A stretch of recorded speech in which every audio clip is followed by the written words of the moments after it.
Oh, hello, Studio 108 Seekers and Sages. I'm here with the lovely Michelle Toth. Hey, everyone. You might remember her from our Ayurveda conversations of the past, or maybe the classes here because, yeah, I'm a frequent visitor. you are. I'm here every day almost. I know, I really value that. Yeah. I think that's like one of the reasons why we're having this chat with you today, is that we have developed a really supportive friendship around life's journey.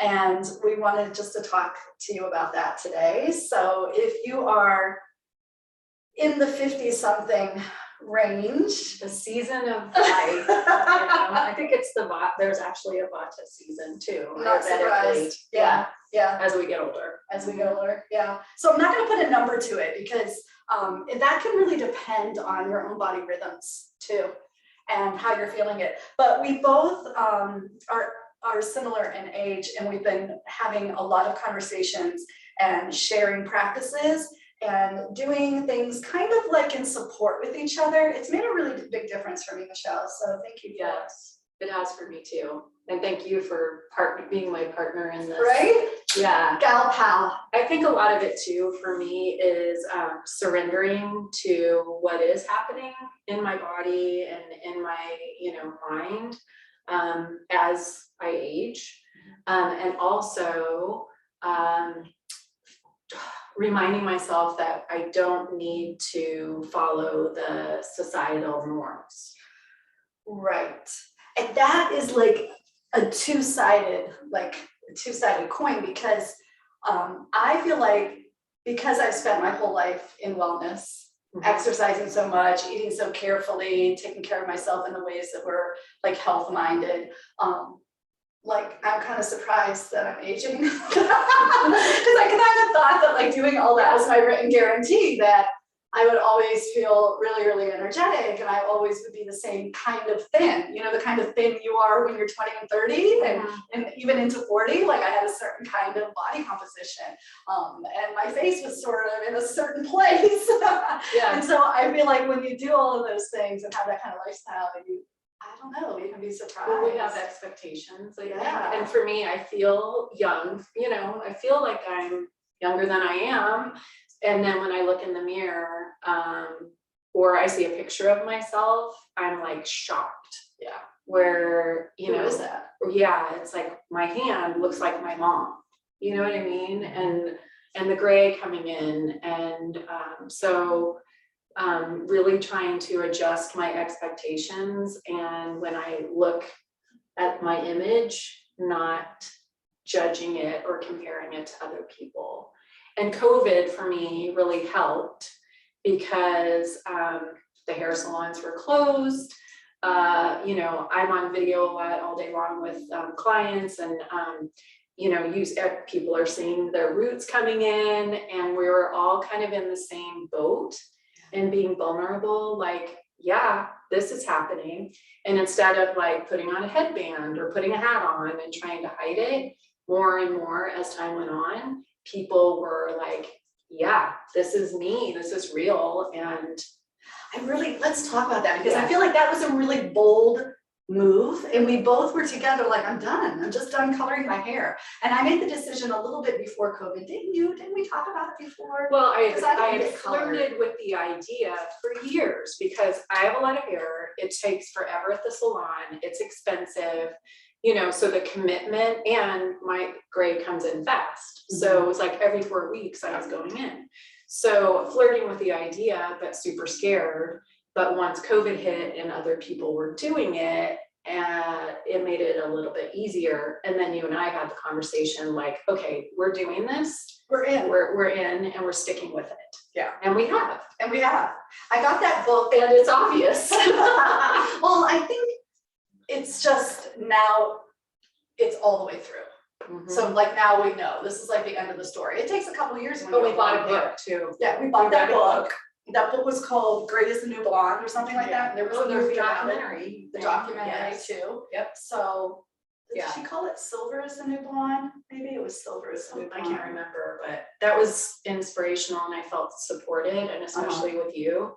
Yeah, and I think the book was helpful for me because they have a ton of before and after and growth through stages. So I could say, oh, mine probably won't be that gray, but it might be this gray. It'll look a little bit like this. And my husband was very worried. It might still be grudgy for him, but he hasn't mentioned it. Like, I don't know that he ever really 100% got on board, but yeah, so there was a lot of anxiety around that, and I don't know, and I think COVID too helped that, but I don't know, made it more difficult because as we were around the house more and I wasn't quite as active, I feel like that natural COVID lifestyle kind of contributed to how I felt about my muscle tone changing and the body composition changing. Yeah, that happens too. That happened, and we walked outside quite a bit, but did hike, but we did a lot of it that. kind of like hit simultaneously.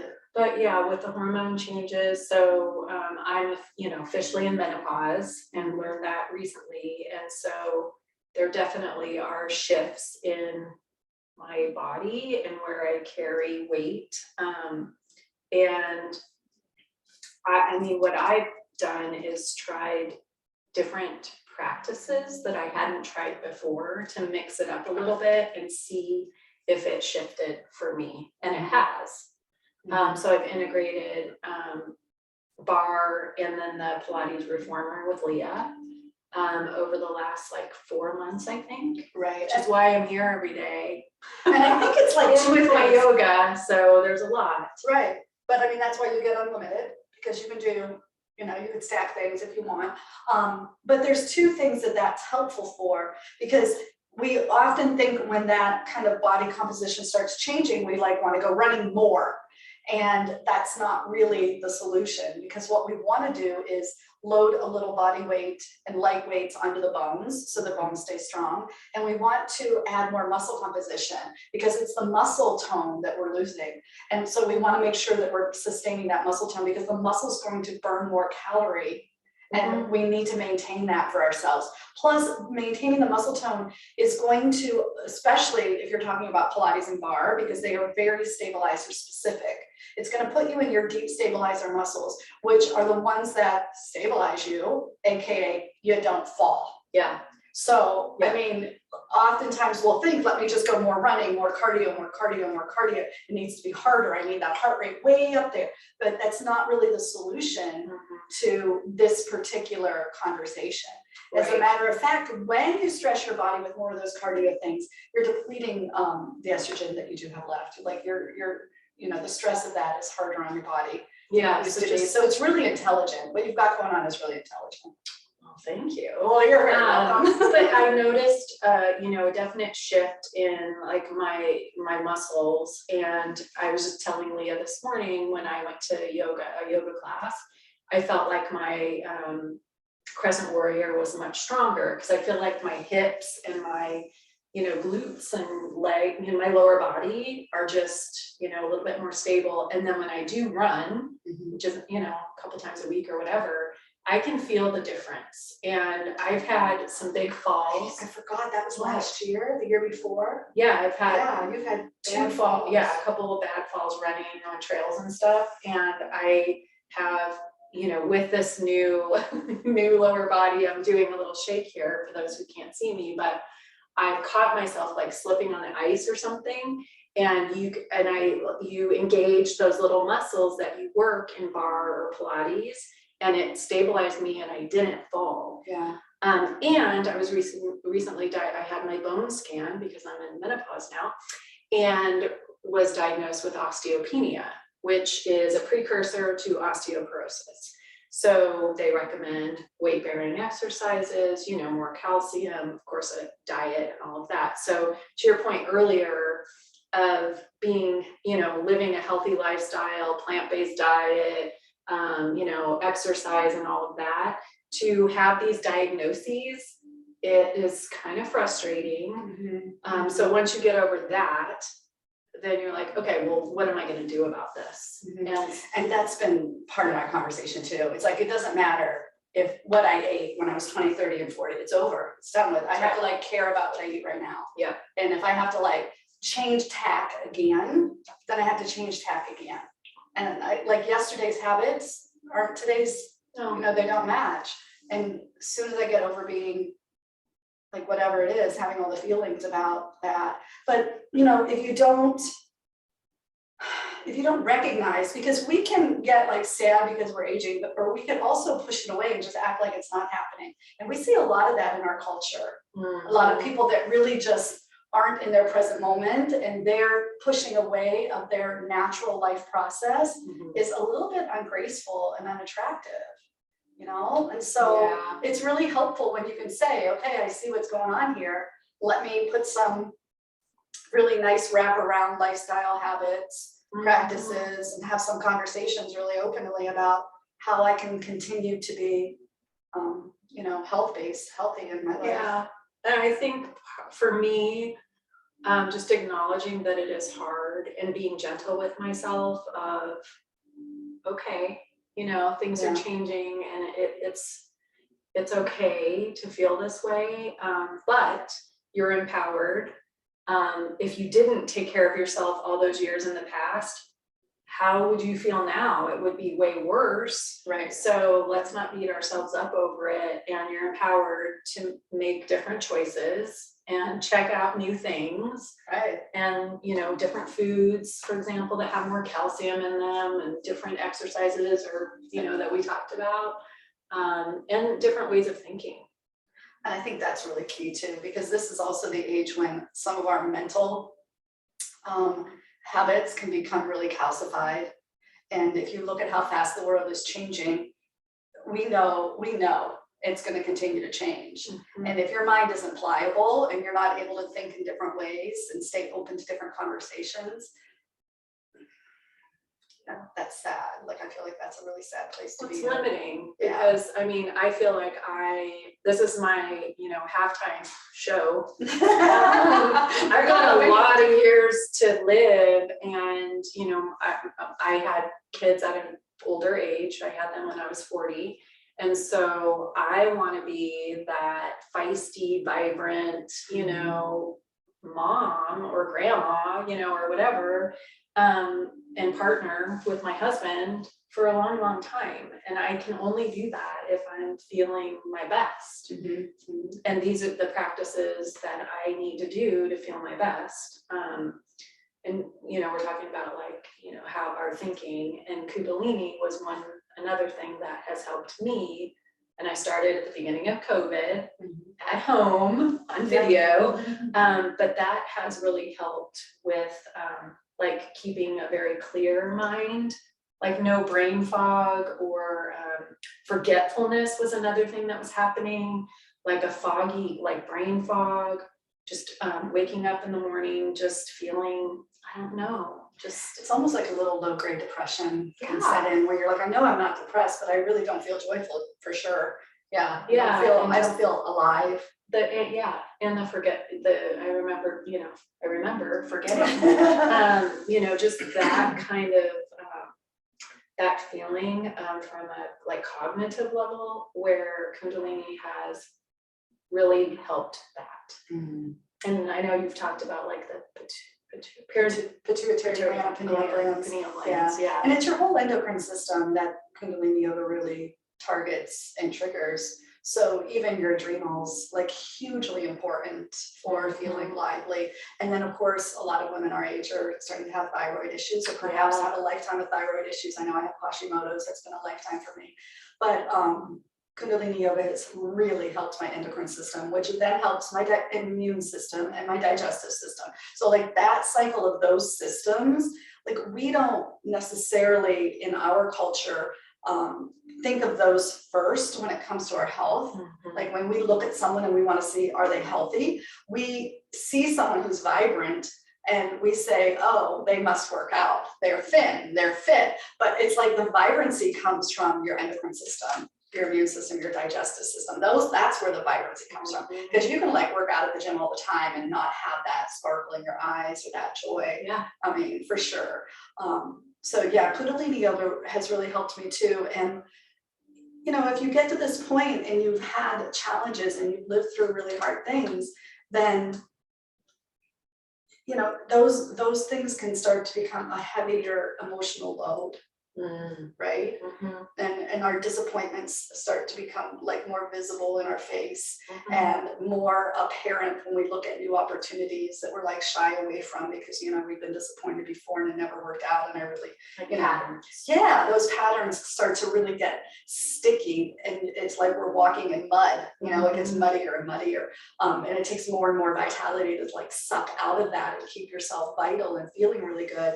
And, so yeah, Kundalini yoga has been really helpful for me in that to just bring all of that pranic flow up, to feel like I've got the mind clear and I've got some like trajectory so that when I have an idea, I can like push it through rather than having all these great ideas and then just sitting around and I didn't get too much of it today.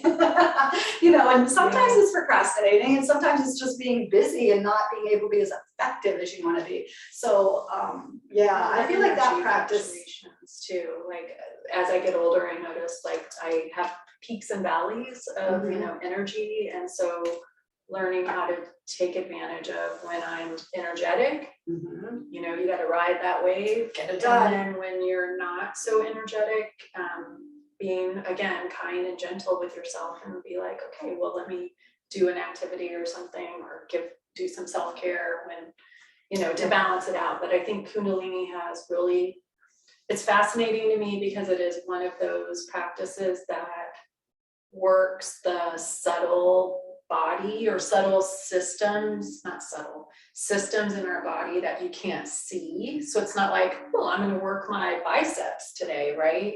But there's kriyas that we'll do for our, you know, adrenals or for our kidneys and, you know, these procrastination, really important, you know, parts of our body. It's not just our muscles or ligaments or, you know, our fascia or whatever. There's systems that regulate and that work and have to fire together. And if we're not working those out, then something's going to go haywire and we're not going to be well, right? Yeah. So I feel like for me, Kundalini yoga is, I'm much more receptive to it now than I would have been when I was younger. Yes. Because it's a more mature, potent practice too. Like you have to be kind of like in a place ready to appreciate that. And certainly at this, you know, in the past 5 years. Yeah. 100%. Well, I think if people knew more about it to where it was working on the systems that keep us alive, basically, and that you can't see, that are, you know, part of your entire being, then they might be a little bit more open to it. Yeah. You know, but it's helped me a lot. Educating the consumer. Yeah. Yeah. Yeah. Yeah. So I'm glad we're having this chat. Yeah. Okay, so I want to swing back because you said the energy fluctuations. And I feel like that's so critical because there are the things that we know we want to do when our energy is high, that we've got that list. We know what we want to do when energy is high. Yes. And when the energy dips low, we don't often have many things to appreciate that, right? It's a part of the cycle. Like, what if we didn't just like tolerate the low times and wait for the high times to come again? It's like, and what if instead of like in the low times, I'm still beating myself against the wall trying to get all my work done? Like, we actually have things that we can do in the low times to optimize that part of the cycle. So like Monday night yin yoga is the busiest class we have at the studio consistently every week. It has the highest attendance. And I am shocked and thrilled, okay? Not because I'm on a class that's really big, but because finally, like it is a lovely class, laying around on the floor, stretching into the joints in the fascia material of the body. It's really good, but it's a down regulator. So it's like you're working out in a way that really drops the nervous system into quiet. Like you're working out in a way that's perfect for that bottom part of the cycle. It's a Monday night. That gives you more energy for the up cycle. It Yes. is a Monday night, and it's a class that is, I find, easier to do on, not easier, it's easy to do online. Yeah, it's very accessible online.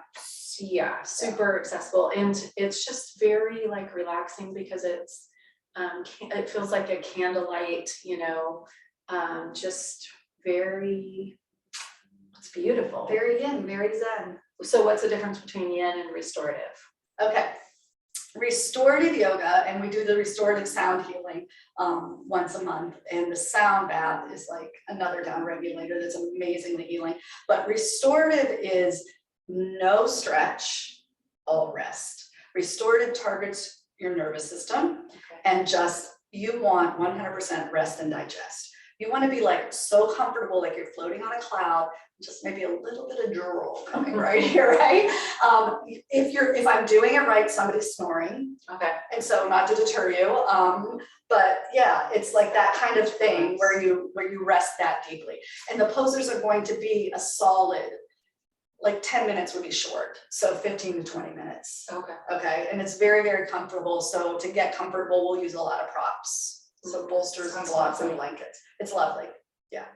And then yin is targeting your fascia, your joints, and you're going to want to feel a stretch. So there's more sensation to that. You're still down regulating. You're laying around on the floor. You're not standing up. There's nothing yang about it. There isn't any like real active movement. You can close your eyes. You definitely want to be relaxed enough to close your eyes and come into a really deep breath. But the primary target of the yin practice is your plastic tissue. So your fascia, your tendons, your ligaments.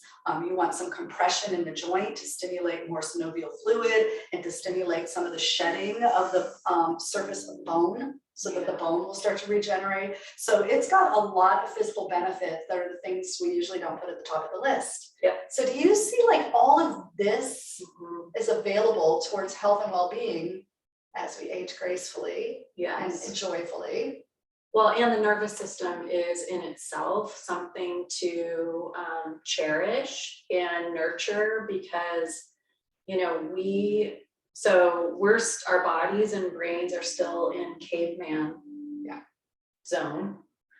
So we're constantly in fight or flight mode because our world and our lives are happening so quickly and we have not evolved to the rapid pace. We are bombarded with messages, cell phones, notifications, alerts, people, meetings, you know, life. And our nervous system's being at fight, flight, flee, you know, or freeze, right? Fight, freeze. That is constantly taxing. You mentioned adrenals. It's constantly, weakening all of the systems that we talked about, Kundalini strengthening, and something is going to break.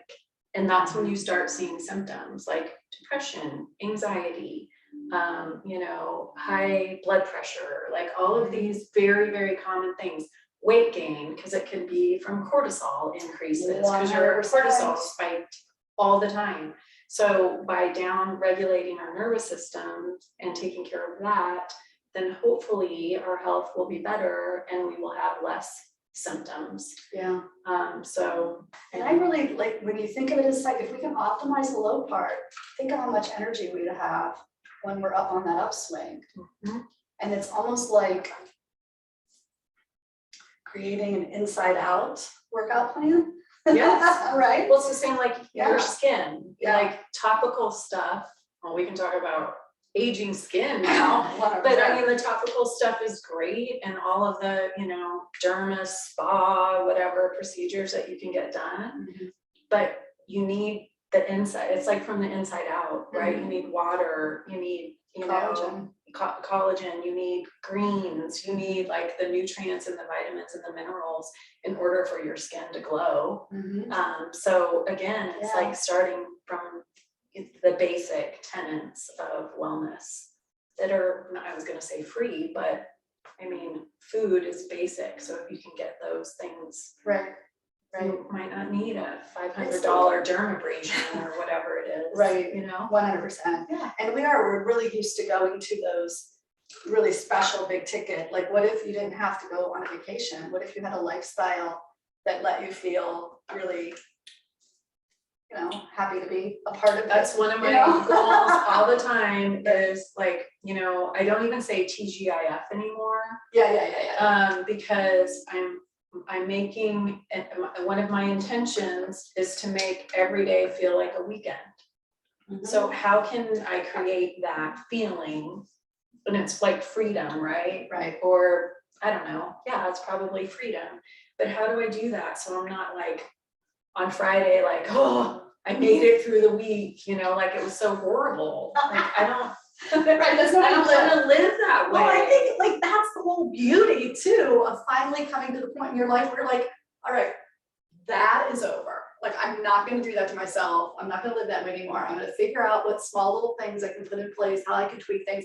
And it doesn't mean quit your job. Like, No. we have to do our jobs, Yeah. but like have some wraparound services or infuse things within. I know we've got a lot of replays on the on-demand library and some 30-minute movement, 20-minute restorative, 10-minute meditations that you can do on your lunchtime.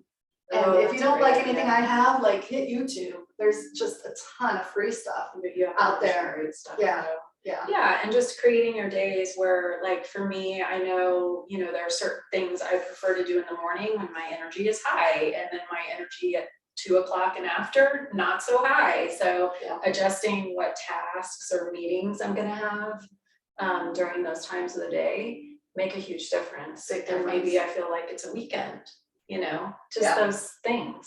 Or delegating, you know, identifying, we talked about this recently, an exercise that I'm going through for the next month is identifying things I like to do that bring me joy, that make me feel lighter, that give me energy, or people that are around me that give me that, versus the things that suck me dry and I, you know, procrastinate and I dislike, because there might be things that I can take off my plate and things that I can add to my plate that I enjoy. Yeah, or just recognizing.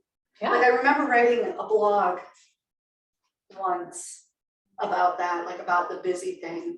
And it's like, there's always stuff to do. There's stuff to do, whatever, you're up, you're gonna do something, go do it, whatever. Not to worry about that, but just if I'm doing what I love to do, if I'm finding the upside, the happy side, and if I'm engaged in the present moment with it, it doesn't matter how much there is to do right now. This is all there is. It's great. Look what Practicing look at what presence. great moment this is. Right. Look how fun this is. Yeah. So yeah, life's good. This is weekend right here. Yeah, This weekend is all day weekend on long. Monday afternoon. So yeah, I love that, and that kind of like points to this last little thing, and that is just how much I appreciate and value you, Michelle. Oh, thank Like, you. truly, Same. right? Like, we're back to where we started. Like, this gal pal, this connection, the social support is priceless. And you know, you can go it alone, but why? Why would you? Like, when there were so many people, like, we'd love to have you, we'd love to meet you, like, and we'd love to talk to you. Yeah, be part of. Come talk about gray hair with us. Even if your hair's straight, we love you. We love straight girls. Yeah, and just being around, you know, women who are not just women, but people that are okay with vulnerability and being authentic and being real and not being perfect or trying to be perfect, because it's just so much more, I don't know, fulfilling and easy and relaxing and feels like a weekend. It's gonna be my new motto. Yeah, I know. We need a shirt that says that. We are. We're gonna make some shirts. Okay, you guys, we had so much fun. We hope you did too. Thank you for watching. Yeah. Please subscribe, like, comment, put your ideas down below so that we can hear from you. And reach out, come in to see us. Yeah. Look forward to seeing you. Namaste. Thanks. Namaste. Namaste. Thanks, Trace. Yeah, how much fun was that?